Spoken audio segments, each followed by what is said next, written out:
Sa mapagpalang araw sa atin. Alright. Yun, punta tayong school ngayon kasi kuhanan ng card ni Amaro. First grading po. So makikita natin kung anong grade ni Amari ngayon. Ayun, ni Amaro. Yun, samahan niyo po ako mga ka-business. Punta tayo saglit ng school. Alright. Yun mga ka-business, hindi natin tayo sa school nila Amaro. Yan. Hintayin na lang na po natin tawagin tayo para makuha yung card niya po. Yun, dito tayo sa Bagbagin Elementary School. Ayan. Alright. Mami, ikaw na lang po ang magawak ng certificate po niya. Yan lang po. Tapos yun lang kami.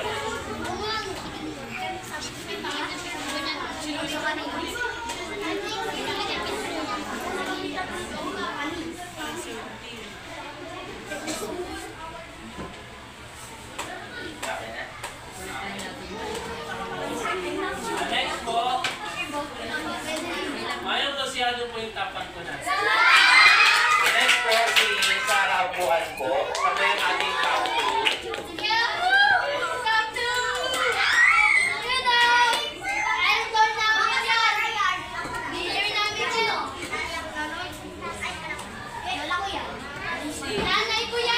Okay po. Next po, ang with honors din po natin.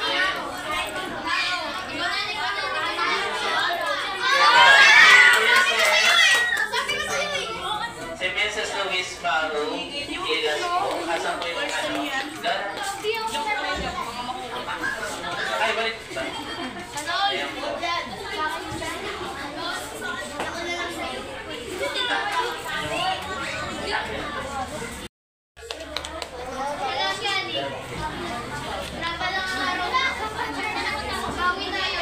Siya po yung talagang teacher. Ako po yun. Kaya po kapag ano, pag nag-meeting po kami, siya po yung pinapanokan kasi nga po siya yung pinakakuya po dito.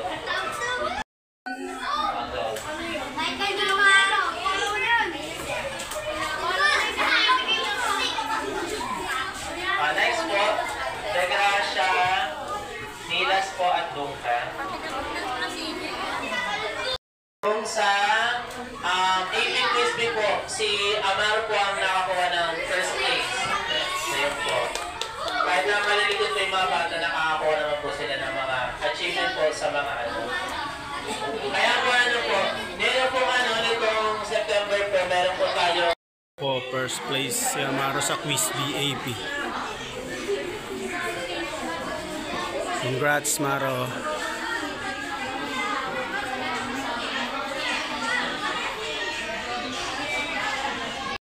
Kasama ko si Amaro, tapos na yung meeting. So, andito siya. Congrats na. Grabe, so proud to see you, Daddy. Grabe ka. So, dalawa po yung ano niya, yung award niya. Itong certificate of recognition, nasa top 4 po siya. Tapos, siya po yung nag-champion sa Quiz B. Anong Quiz B na? Ano po? Yung AP Quiz B, tas yung coverage kasi tayo na may gawain. Ayun, siya po ang nag-champion. So, ngayon, tapos na po yung meeting. Hintayin ko na lang yung pag-uwi nila kasi nandito na rin naman ako anong oras na rin. At treat ko siya, meron akong dito may 80 pesos pang namin, pang fishball kwek-kwek. Simpleng treat muna at hindi pa sumasahod si Daddy na kanya. So antayin ko na lang siya, balikan ko po kayo mga ka-business. Alright. Yes, dito na kami. Yan. Titreat natin si Maro dahil siya ay mataas ang kanyang grade. Yan, tara dito na. Siya ay nasa first place ng Quiz B at matataas yung kanyang card. Pinakamababa yata, 82 ba yung pinakamababa mo? At pinakamataas is? 97. Yan, dito kami ngayon sa fishbowlan ni Kuya. Kaya, kaway ka naman dyan. Ayun o, ang napakabait na may-ari at nagluluto na rin. Alright, so yun, balikan namin kaya mga ka-business at pag naluto yung ating in order, fishball, kikiam, ay fishball at saka squidball, tapos kaya Maro cheeseball, cheese stick, saka fishball. Yun lang muna, syempre, doon lang kaya ng budget siya ngayon.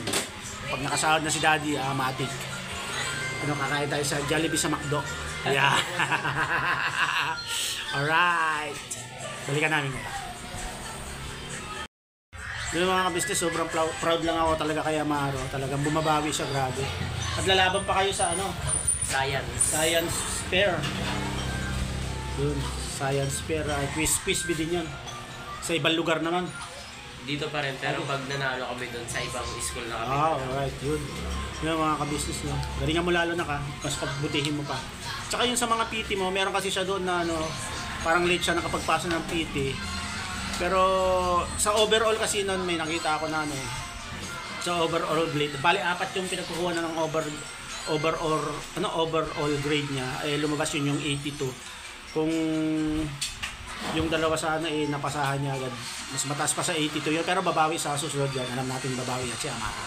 Kaya congrats at yun. Sobrang proud si Daddy sa'yo na keep up the good work. Mahal na mahal kita. Alright. Business, ang luto na yung aming in-order. Simpleng to. Celebration namin ni Maro. Diba? Kasi nga, matataas ang kanyang grade. Yes, alright. Sa malamig. Pasok na sa banga. Yan.